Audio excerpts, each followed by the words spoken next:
Assalamualaikum warahmatullahi wabarakatuh. Perkenalkan, nama saya Muhammad Irwan Syair, jurusan Teknologi Pendidikan, Fakultas Pendidikan, Universitas Negeri Makassar. Jadi pada kesempatan kali ini, di sini saya ingin membawakan pelatihan pembelajaran e-learning berbasis Esprit Suite 8 bagi para guru-guru dan mahasiswa. Jadi perlu kita harus tahu apa itu Esprit Suite 8. Jadi Esprit Suite 8 adalah salah satu software yang dapat menjadikan penampilan PowerPoint lebih menarik dan interaktif berbasis Flash dan dapat dibuka di hampir setiap komputer ataupun platform. Jadi Esprit Suite merupakan salah satu tool yang mengubah file presentasi yang kompatibel dengan PowerPoint untuk dijadikan dalam bentuk Flash. Jadi kita juga harus tahu itu apa fungsi dari Esprit Suite 8. Jadi fungsinya ialah untuk memasukkan interaktivitas tambahan dalam Microsoft PowerPoint dan mengekspor PowerPoint ke beberapa format tertentu. Oke, kita langsung saja pada pengaplikasian pelatihan Esprit Suite 8 ini. Jadi topik pertama pada pelatihan Esprit Suite 8 ini yakni fitur dari Esprit Suite 8. Nah, kita buka dulu aplikasi Esprit Suite 8. Kita masuk ke quizzes, klik graded quiz, kita tunggu. Kemudian kita pilih graded quiz station. Nah, pada fitur Esprit Suite 8 memiliki 11 fitur. Pertama, true, false, multiple choice, multiple responsive, type in, matching, sequence, numeric, fill in the blank, multiple choice text, word bank, dan hotspot. Nah, kita bahas satu-satu dari fitur Esprit Suite 8. Pertama, true or false. Jenis pertanyaan yang memungkinkan untuk memilih pilihan benar atau salah. Kedua, multiple choice, jenis pertanyaan yang memberikan berbagai opsi pilihan, namun hanya satu jawaban yang benar, hanya satu. Ketiga, multiple response, hampir sama dengan multiple choice, pilihan berganda. Tapi jenis ini kita bisa memilih banyak jawaban atau jawaban yang benar. Keempat, type in. Pada pertanyaan ini memungkinkan yang menjawab dengan mengisi bagian teks pada kolom yang disediakan. Kelima, matching atau disebut dengan menjodohkan. Pada bagian ini akan diberikan pilihan yang harus dipasangkan dengan jawaban yang tepat. Keenam, sekuensi atau mengurutkan. Pada jenis pertanyaan ini kita akan mengurutkan pilihan jawaban yang sesuai dengan urutannya. Ketujuh, numerik. Jenis pertanyaan yang hanya membutuhkan jawaban berupa angka dan bukan teks tulis. Kedelapan, fill in the blank. Pilihan jawaban pertanyaan yang membutuhkan isian yang bisa satu atau lebih kata yang diisi. Dan 9, multiple choice text. Kita akan menjawab berbagai pilihan teks berupa list yang diberikan dan memilih jawaban yang tepat. 10, word bank. Pada jenis pertanyaan ini kita akan melakukan drag atau drop pada pilihan kata yang dilengkapi. Dan terakhir, hotspot adalah jenis pertanyaan yang hanya membutuhkan titik klik pada mouse untuk memilih jawaban yang tepat. Jadi itu tadi fitur dari aplikasi Esprit Suite 8. Nanti kita akan mengaplikasikannya ataupun mempraktikkannya pada topik ketiga, yakni membuat kuis. Jadi mungkin kita langsung saja pada topik kedua, yakni membuat tampilan awal dari Esprit Suite 8. Jadi tampilan awal pada Esprit Suite seperti ini. Kita masuk ke kuis, graded kuis. Kita tunggu sampai tampilan Esprit Suite-nya muncul. Setelah itu tampilan awal seperti ini. Dari untuk bagian atas di sini adalah judul dari pelatihan kita ini. Di bawah deskripsi adalah petunjuk dari kuis tersebut. Pelatihan spring fluid 8. Jadi untuk deskripsinya di sini ketik aja di sini klik tombol start quiz untuk memulai.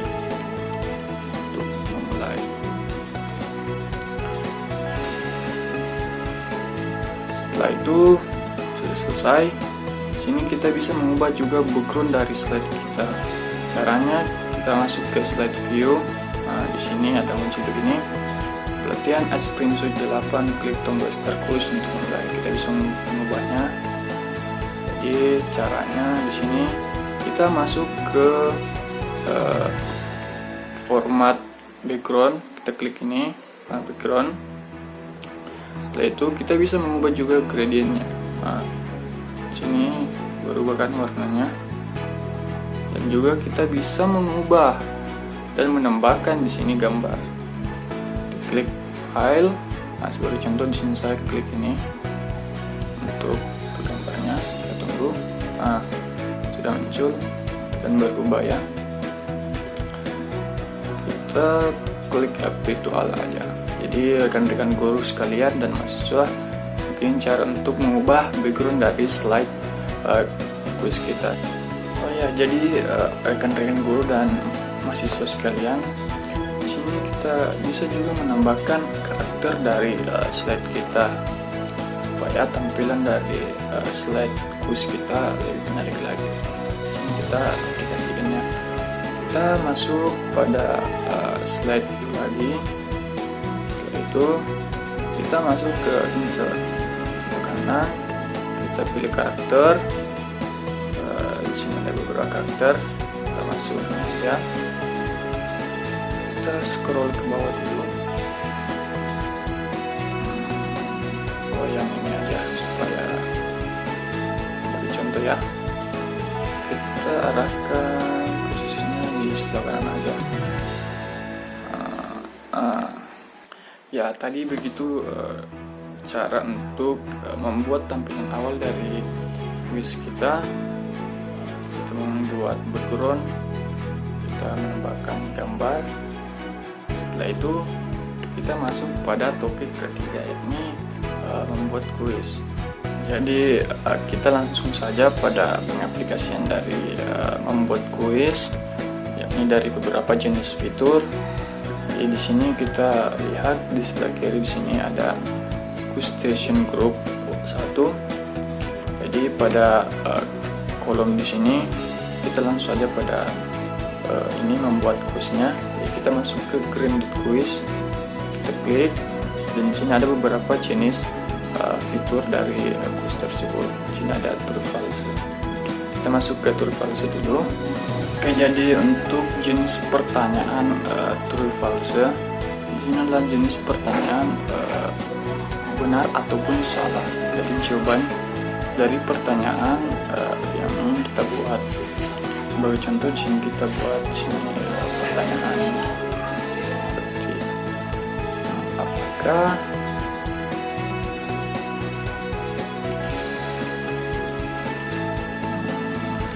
selalu benar.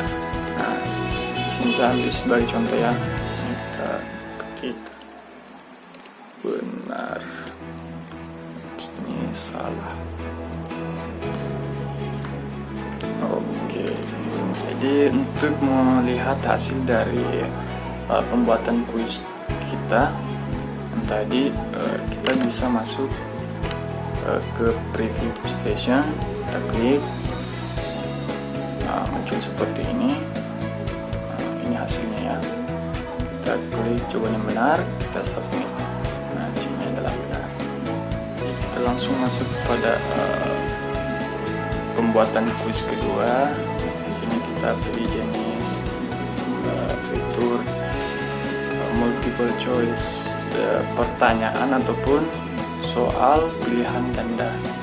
Jadi langsung saja kita buat pertanyaan.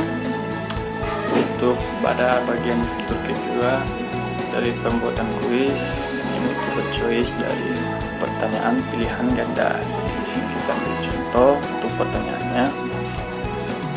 Kelelawar tidurnya kapan? Di sini kita buat pertanyaan seperti ini. Jadi untuk jawabannya kita pilih siang hari, bawahnya yang kedua sore hari, dan yang ketiga malam hari. Ini kita bisa juga menambahkan satu pilihan jawaban dan bawa dari ke kolom keempat. Di sini kita pilih pagi hari. Nah, setelah itu kita masuk pada fitur ketiga dari jenis-jenis dari aplikasi iSpring Studio 8. Ini kita masuk pada pertemuan ketiga. Di sini multiple responsive. Jadi kita klik. Jadi di sini untuk multiple responsive di sini adalah jenis pertanyaan hampir sama dengan pilihan ganda, tapi kita bisa memilih lebih dari satu jawaban.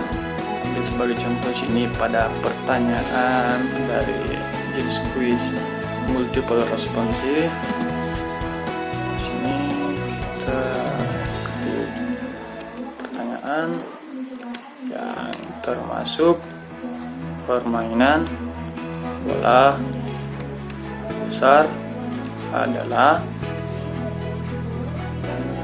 Sini kita sepak bola. Yang kedua tenis meja. Ketiga tenis lapangan. Dan kita bisa memilih pilihan keempat bola voli. Jadi kita klik jawaban yang benar dulu, sepak bola dan bola voli ya. Oke, itu tadi adalah cara pembuatan kuis dari beberapa jenis fitur yang ada di aplikasi iSpring Studio 8 yang sudah saya jelaskan tadi ya. Jadi kita langsung masuk pada tahap akhir. Nah, untuk pada bagian akhir sini kita bisa melihat pada bagian result. Kita klik ini untuk congratulations set. Jadi untuk di sini pada slide ini, di sini adalah slide untuk ketika sudah memenuhi tingkat keberhasilan ataupun tingkat kelulusan. Kemudian ketika tidak memenuhi tingkat keberhasilan, sini kita bisa ketik you did not pass. Nah, sebagai contoh di sini kita ketik Anda perlu belajar lagi. Oke. Setelah itu kita coba untuk melihat semua hasil pembuatan kuis kita. Oke. Kita masuk ke kolom preview. Nah, di sini hasil dari pembuatan kuis kita. Kita klik tombol start quiz. Nah, ini adalah pertanyaan yang kita sudah buat tadi, pelatihan kita tadi pada iSpring Studio 8 untuk para rekan-rekan guru dan mahasiswa sekalian. Jadi untuk pada bagian akhir ini kita mencoba untuk mempublish dari pembuatan kuis kita ini. Jadi kita masuk pada publish, kolom publish ini pada bagian atas. Oke, nah pada bagian ini kita lihat pada bagian kita klik desktop atau flash. Itu kita finish. Oke, jadi itu tadi pelatihan pada kita kali ini. Semoga bermanfaat untuk para rekan-rekan guru dan mahasiswa sekalian. juga mudah-mudahan bisa mengaplikasikannya nanti setelah ini. Oke, dan saya ingin berpesan kepada teman-teman dan rekan-rekan guru sekalian bahwasanya jangan takut kegagalan. Kita harus berani mencoba, karena kegagalan adalah suatu keberhasilan yang bertunda. Jadi mungkin itu dari saya. Wassalamualaikum warahmatullahi wabarakatuh.